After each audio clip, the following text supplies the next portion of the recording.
The biggest thing I learned from the book, The Verbally Abusive Relationship. Sorry, I got my mouth guard on, so I might have a little lisp. Was that the verbally abusive relationship, the person is telling you something about yourself without being asked.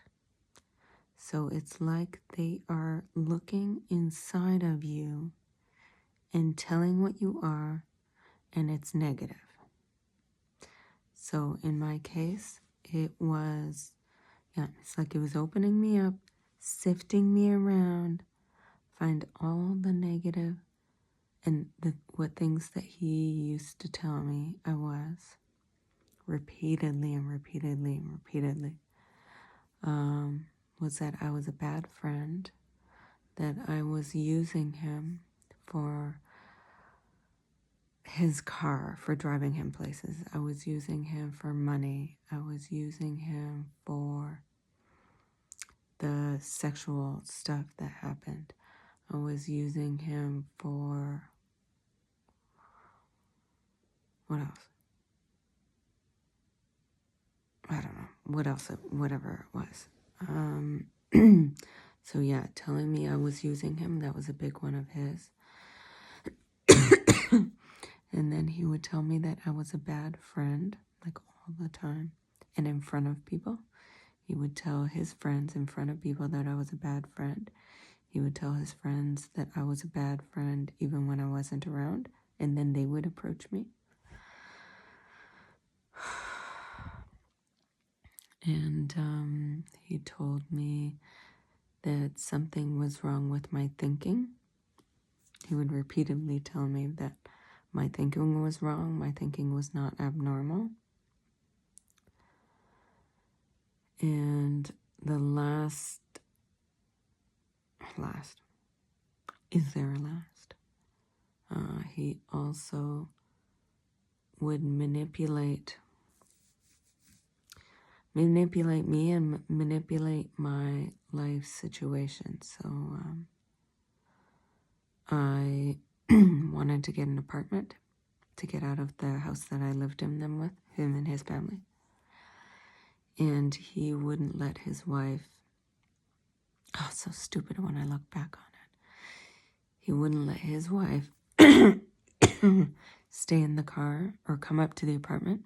He made her stay in the car, even though she did all the preliminary work for like 4 months straight, looking in newspapers, calling, taking me to places. And now, because this one was a possibility, he made her stay in the car. And I didn't understand why. I was 25 years old. I was in a foreign country. I didn't understand the consequences to these things. And he did that so that his name, and only his name, went on the lease contract. And so I think also that he was presenting it like he and I were a couple. Like, what a fucking asshole.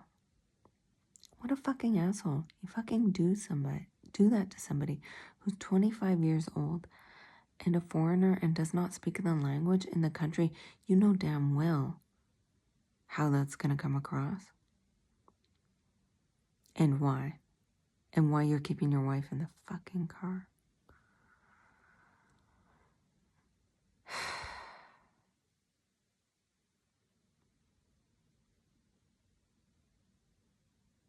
I don't know if saying anything that any of this will change anything. But another thing he did when things were really starting to get bad was when his wife was out of the picture. I was drowning in guilt for what I had done. And I couldn't even face her. I really couldn't. I couldn't even face her. And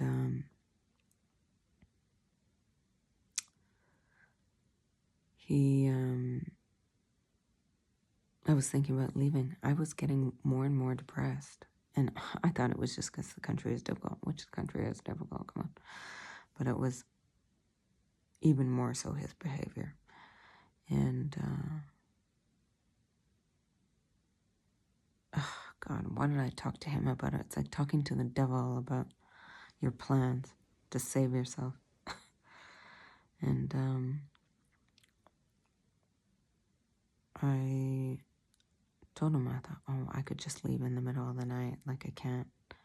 This is not going well. This is not going how I planned. I'm feeling bad. Like, I'm feeling bad. And I'm telling somebody who's the closest person to me, who's supposed to have my fucking back, I'm telling them that I'm feeling bad and I think I have to return home for my health. And the motherfucker said to me, oh, if you leave, I'm going to get in so much trouble. My name's on the lease. You can't do that here, blah, blah, blah. And like me being the nice fucking person I was, believed it.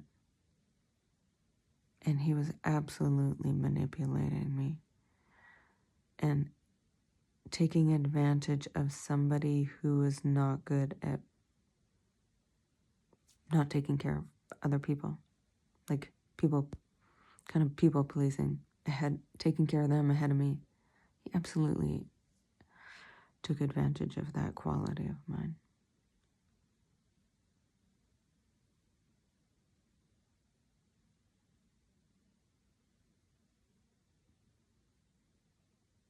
So many things. There were so many things.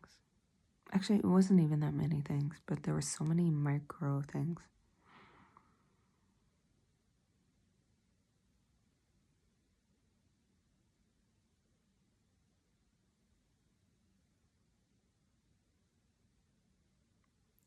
The night that I stuck out in my mind years and years later, I still remember that night, and I was like, why? Why do I keep thinking about that night? And I was like, and why am I so fucked up sexually? I mean, I came back to Canada massively fucked up. And I remembered, I was like, oh yeah. And I was talking to my therapist at the time, and I was like, it's a really weird night. And I was like, I was sitting on bed, and I was like, I started to have an anxiety attack. And you have to remember, prior to the year 2000, I never had anxiety attacks. So these moments were new, and like I didn't understand why they were coming up. I'm just hanging out with my friend. It was like my body knew. My body knew that he was gonna expect something, but my brain would not. I don't know why my brain would not. Brain didn't want to go there, or didn't want to believe that a friend would do that to me, or just didn't want to acknowledge the actual risk. I don't know, but really my brain would not go there. And I could feel my heart racing, and this was very unusual. And I just like sitting on the bed, and I'm like, but the logic really hadn't come into place. I didn't know why I was anxious. And chatting and lying down, and because when we traveled, we always had separate beds, and in this place there was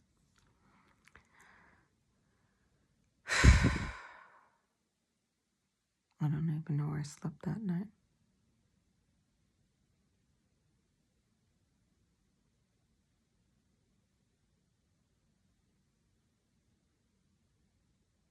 I don't know if I can talk about this.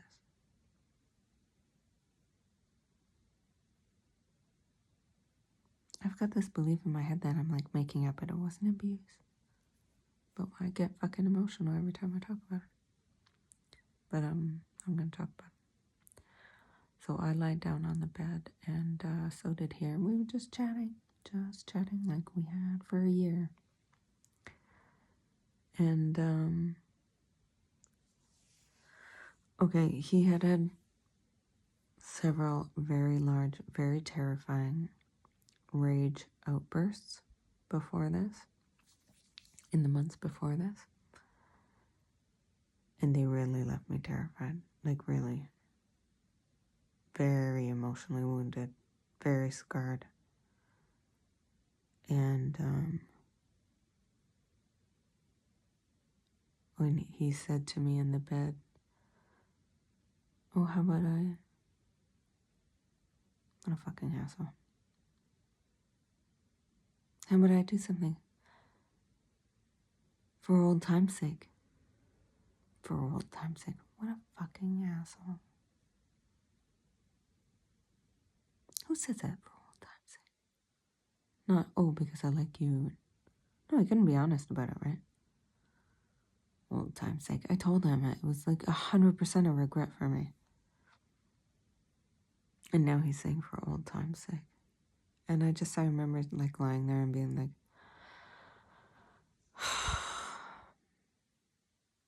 and my mind was like envisioning another rage outburst.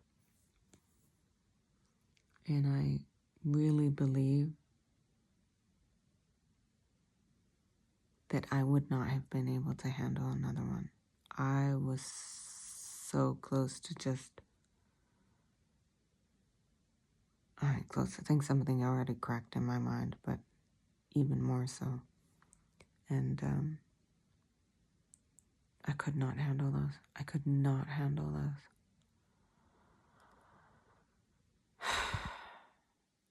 And I thought, okay, well, it's just my body. Right? I'm like, I've had lots of men touch my body. What's the big deal? And I think I said, sure. My therapist pointed out, I did not say yes. Because I was like, well, I let him do it. Like, I agreed. He's like, I said yes. He's like, did you say yes? And I was like, oh, fuck, I didn't say yes. I shrugged my shoulders and said, sure. That's not a yes. There wasn't all this talk about consent back then. Detailed. That could have fucking helped me. But I knew that stuff. It was just, I was so broken down from all the emotional abuse. 100%. You could have scraped my self-esteem off the ground. I was so confused and so broken inside by that point and so unsure of my place in the world because everything just seemed so fucked up. And yet I had no words for it, so I was just like pretending to be nice and kind and blah, blah, blah out in the world. And I just lied there while he touched me. And it was disgusting. Like, I was so disgusted by it. I couldn't even look him in the fucking face. I was so fucking disgusted by him.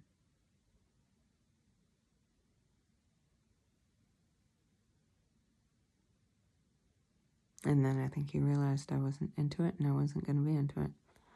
I was just like giving my body, like, okay, like, do whatever the fuck you're going to do. Don't expect me to be involved in it. That's how it was.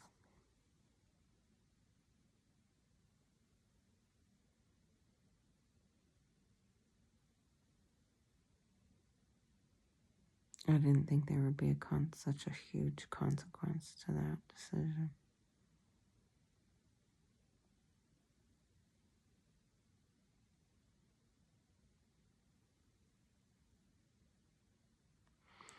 The sexual encounters I had after that, back in Canada, I just let people do absolutely whatever they want.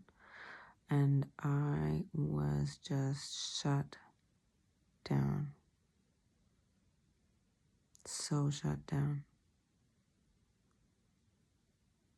I had one time where I was just like lying there. I was just lying there with my legs spread, wondering if that's what rape felt like. I was so disconnected from my body, and it was extremely traumatizing, re-traumatizing.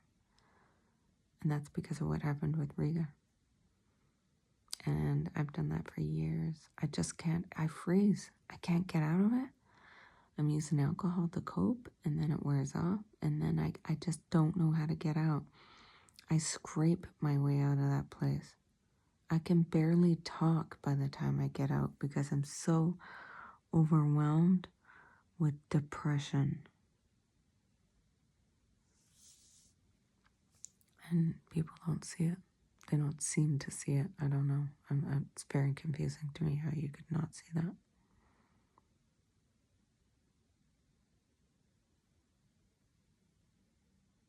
Maybe they just think, oh, she's just quiet.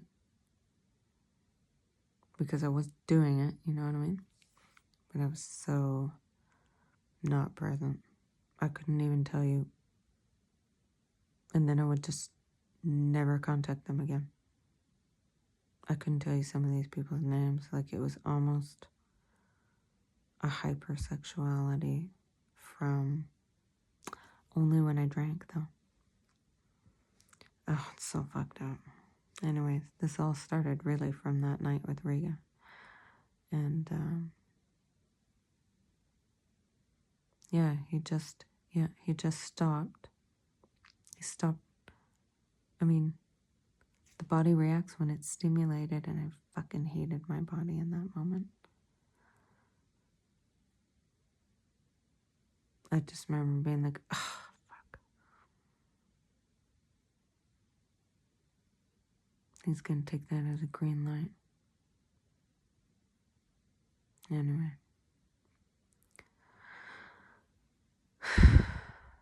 And then after that, we're in the living room, and he is on the verge. I can see him looking at his eyes. He's like fucking chain smoking. Can't make eye contact with me. His body is rigid. I'm at this point really in tuned to when he's gonna fucking lose his shit. I've become hyper vigilant. All these situations that was born. And I just remember sitting there like so quiet. Just like make myself so tiny. And it kind of worked because he didn't blow up. It worked. It worked. But I paid the price in other ways, didn't I? I don't think I'll ever get that back. When I have sex with my boyfriend, I cannot look him in the eye. I'm so ashamed of myself. And I don't want to be like that. I was really healthy. Even when I started having sex at 16, 17, I was so healthy. Those experiences really fucked me up.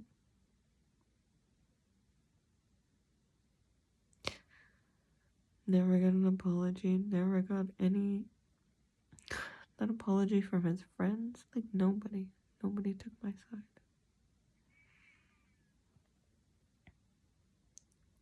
Which is why I have social anxiety. I don't trust a fucking person out there. Even my friends. Because I feel like, well, he was my best friend. Could happen to anybody.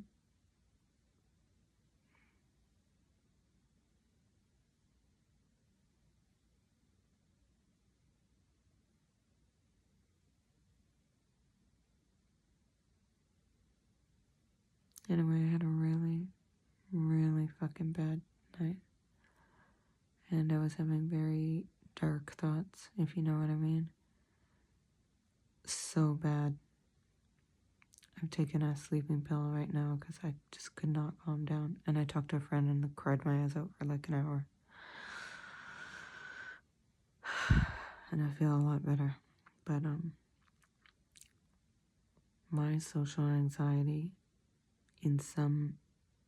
with some people is so incredibly severe. It's that shutting down that happens. I almost feel like they talk about selective mutism for kids. I feel like I'm almost in that space. To me it sounds like everything I'm saying is wrong and everything is judged, and